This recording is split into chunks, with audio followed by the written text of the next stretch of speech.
Hello, Oilers fans. Austin here with today's pregame report between the Edmonton Oilers and the New Jersey Devils. Now, the last time these two teams met way back in October, the Oilers lost 3-0. That was the first time the Oilers had played on Amazon Prime Monday Night Hockey, and they got shut out. And then the next time the Oilers played on Prime Monday Night Hockey against Montreal, they got shut out. So, luckily, this game is not on Monday Night Prime. However, for the Oilers, they have been struggling a little bit on putting the puck in the net consistently, and they're struggling at keeping the puck from going into their net. Their goaltending has been a little bit shaky, and that would be an understatement. Their goaltending has actually been very shaky all season long, and their defensive zone coverage has not been as good as we have seen earlier in the year. And for the New Jersey Devils, this is a team that is dealing with a lot of adversity right now. A lot of injuries as they try and make their playoff push in that Metropolitan Division, a very difficult division to make the playoffs in. And if you're the Edmonton Oilers, if you can jump on New Jersey early, they are missing one of their top defensemen in Dougie Hamilton. They're missing their best forward in Jack Hughes. If you're the Edmonton Oilers, this is an opportunity where you can go out and make a bit of a statement here and get rolling on this road trip. They've lost the first game of the road trip. They lost to Buffalo the other night. It's time to get back into the win column and continue to build their position in the standings, because you don't want to keep losing, because sooner or later, Vancouver, Calgary, these teams that are behind you, they're going to find a way to catch up. So we're going to discuss everything in today's pregame report. We're going to discuss the lineups, the game day stats, keys to the game, and of course, my players to watch and score prediction. So as always, let me know your players to watch. Let me know your score prediction. And if you end up liking this pregame report, make sure to hit that like button. If you really like it, make sure to subscribe to the channel, as we are getting ever so close to the 5,000 subscriber mark. And it is just incredible to think about. So thank you all for your support. It means the world. And I truly appreciate it. So without further ado, let's discuss what are going to be the projected lineups, because this is not the official lineups. As of the recording of this video, these are what the lines were at yesterday's practice. Janmark was sick. He was not on the ice, so that means Jeff Skinner was bumped up into a top six role, and I really hope that they stay with that. But the top line, Nugent Hopkins with Connor McDavid and Zach Hyman. Nugent Hopkins has struggled for a lot of the season, especially at 5-on-5. I find his play on the power play has also been lacking significantly. For Ryan Nugent-Hopkins, if the Oilers are going to have long-term success here, especially once the playoffs hit, assuming this team makes the playoffs, I'd like to think they will with where they are in the standings, but you just never know sometimes. I've seen crazier collapses before, knock on wood that does not happen. If the Oilers want to have sustained success, Ryan Nugent-Hopkins needs to get his butt in gear. He needs to start producing. Connor McDavid has been producing lately. Zach Hyman's been producing lately. But Ryan Nugent-Hopkins, he's kind of that black sheep on the top line. And I would personally, if I was head coach, my leash for him would be very short. Let's just say that. Nugent-Hopkins, all season long, he gets to play with the best player in the entire world, and he does not produce at a rate where I would consider it acceptable at this point. Not to be negative, of course, but that's just my own view on that. Nugent-Hopkins, I'm expecting a big game from him.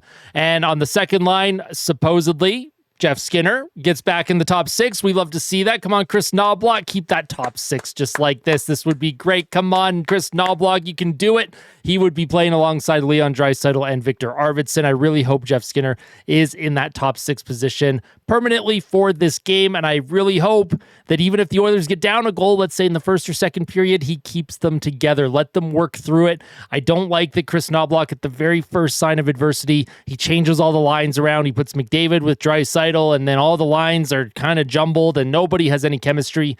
Keep the lines together. All right, Chris, come on now. Let's give Jeff Skinner a real opportunity here. I'm expecting a good game from him and Draisaitl. And of course, Victor Arvidsson, can't forget about him. Victor Arvidsson has been playing much better as of late. It's almost like the trade deadline has passed. A big weight has been lifted off of his shoulders. Maybe there was a little bit of stress going on with him. Even though he had trade protection, you just never know what goes on behind the scenes. He may have been asked to waive. Who the heck knows? But for Victor Arvidsson, he's been playing much more loose. He's been playing much faster, and he's been getting shots on net. Love to see that for Victor Arvidsson.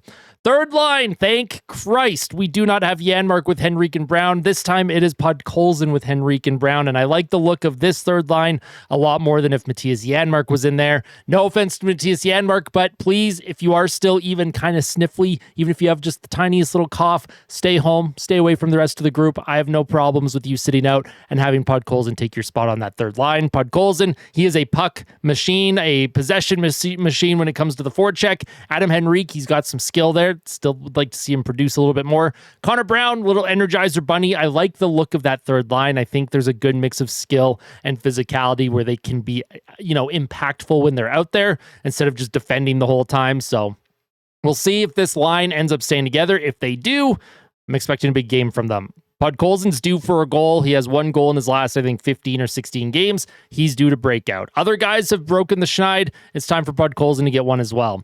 And of course, on the fourth line, we have Maximus Jones with Kasperi Kapanen and Corey Perry. Now, Corey Perry, he has been great all season long. You can't ask for much more from your 40-year-old winger. But Kapanen, I'd like to see a bit more offense from him. Max Jones, we know that there's some skill there. He does dangle a little bit. He has good speed, good physicality. He just needs to play a little bit more structured. He's kind of wrecking ball out there, and he kind of chases things around. He kind of chases where the puck is instead of just going into places to be positionally sound. Need Max Jones to just take a breath, relax. If the hit's there, take it.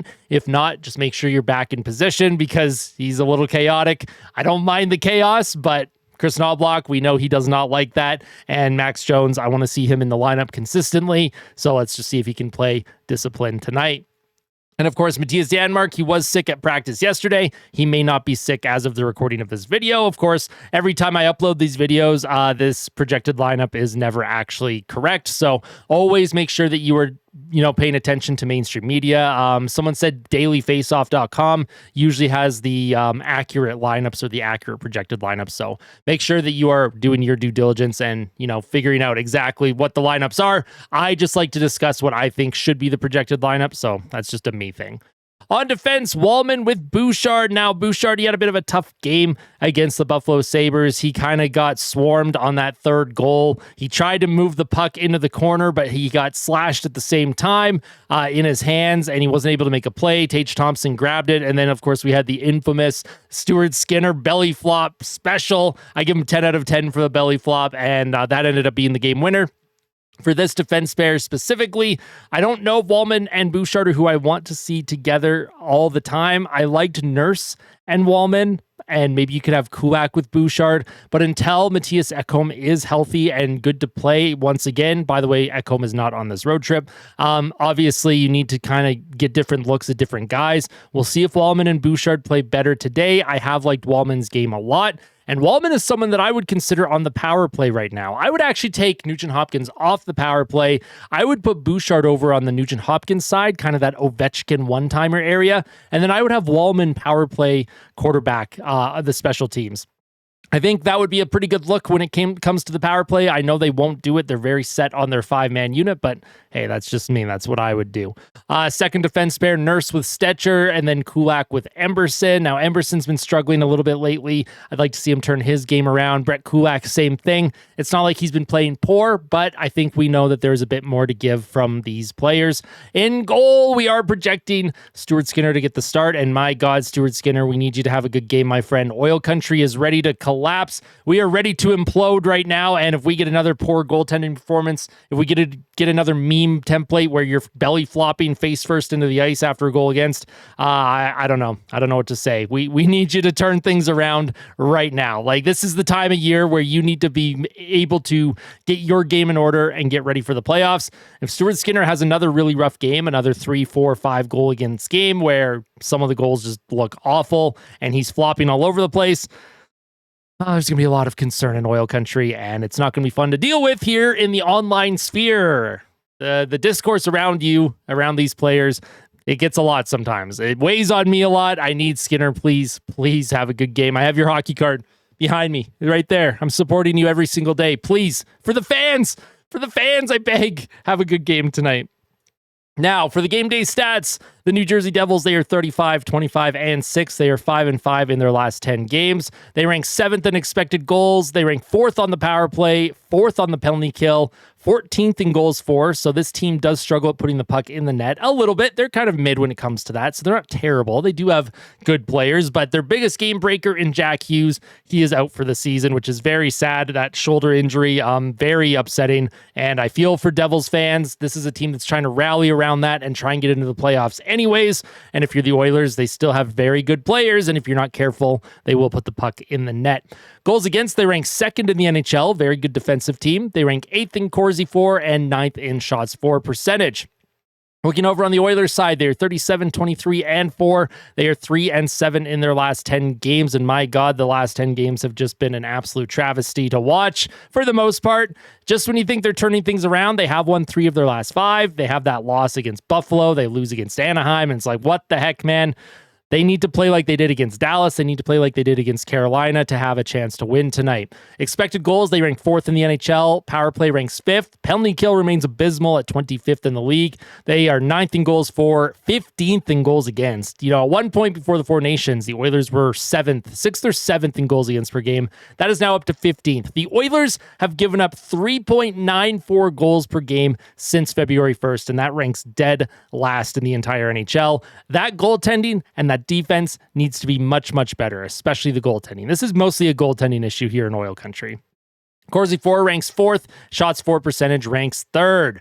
Now, the keys to the game for the Edmonton Oilers, very important that they are defending the blue line. They are a bad team when it comes to defending the rush. They need to defend their blue line at all costs. If they are not defending the blue line, they get caught on these rush attacks against, and the puck ends up in the back of the net. They are one of the worst teams at defending the rush, and they have one of the worst team save percentages when it comes to rush chances against. They need to defend that blue line. They need to be much stronger in the neutral zone, and they need to stop throwing muffins from the point at any opportunity that they get, because those get blocked and it goes the other way for rush opportunities. So the Oilers defend the blue line. Secondly, all 3 zones. They need to be disciplined in all 3 zones of the ice: the offensive zone, neutral zone, defensive zone. If they are not disciplined in all 3 zones, if you're not good in the neutral zone, you're going to get killed off the rush. If you're not good in the defensive zone, they're going to cycle it around and find guys in the high slot and put it in.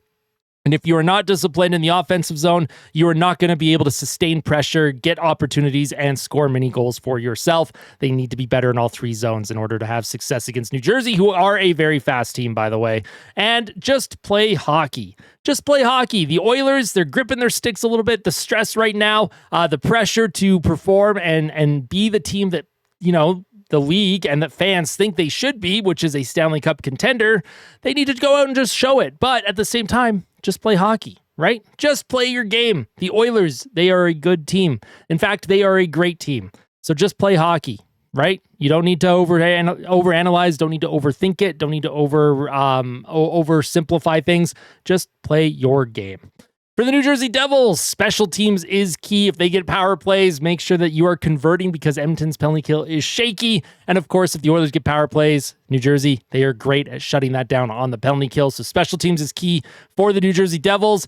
Get Edmonton chasing. Now, chasing is kind of cut off there, but get Edmonton chasing. Get them running around. Get the Oilers chasing the game. If New Jersey scores the first goal of this game, it gets the Oilers chasing, and they have not been playing well at all when they're playing from behind since the Four Nations ended. Earlier in the year, the Oilers were very good at getting down in games and finding ways to come back and either tie, win, or maybe you lose in the third period, but they were pushing the play. Now, when the Oilers get behind, they look completely discombobulated. So for the New Jersey Devils, get them chasing. And as well, speed kills. New Jersey is a very fast team. They play with a very fast pace, and they will kill the Edmonton Oilers. Use your speed at all costs, at all opportunities, and Edmonton is going to struggle to keep up. Players to watch, I'm going to go Leon Draisaitl for the Edmonton Oilers. Like I say in most of these players to watch, he's kind of the only one that, as of late, is worth watching for Edmonton. He is 4 goals away from 50 on the season, and he's 3 points away from 100 on the season. So we are all watching and hoping he can hit those milestones sooner rather than later. And then Jesper Bratt for the New Jersey Devils. He is their leading point scorer. So he is the player to watch for me for New Jersey. And my score prediction, drum roll, please. Oh boy, Oilers fans are going to hate me for this one. I'm going to say 5-4 Devils in overtime. I think we're going to have a fun offensive-minded game here. I think it's going to be back and forth. But at the end of the day, the goaltending situation, the special team situation, it is in favor of New Jersey. I say they come out 5-4 on top in overtime. Going to be a tough game for the Edmonton Oilers. And New Jersey, they are going to be desperate trying to maintain their place in the standings, in the playoffs, in the Eastern Conference. because they don't want to fall out of it in the Metro. So for the Oilers, they are in a good spot when it comes to the standings and their playoff positioning. However, it can be better, and it needs to be better because teams behind them, they are winning, and they need to figure out a way to stay and maintain their pace ahead of those teams, especially LA, Calgary, Vancouver. There's a lot of hockey left this season. You can't just assume that this team is going to be there. They need to start playing much better. They need to turn their game around, and they need to show why they are considered a cup favorite among a lot of, fans, pundits, the betting websites, whatever the case is. Edmonton needs to start proving it right now. Tonight's the night. They have to start doing it. That is it for me. That is my pregame report. I hope you all enjoyed. If you did, smash the like button. And if you really liked it, make sure to hit that subscribe button as well. And as always, please tell someone that you love them before the game tonight. And like always, fight like a kid, fight like Ben. Let's go Oilers. I'll see you in the post game for the fan reaction. Take care, everyone.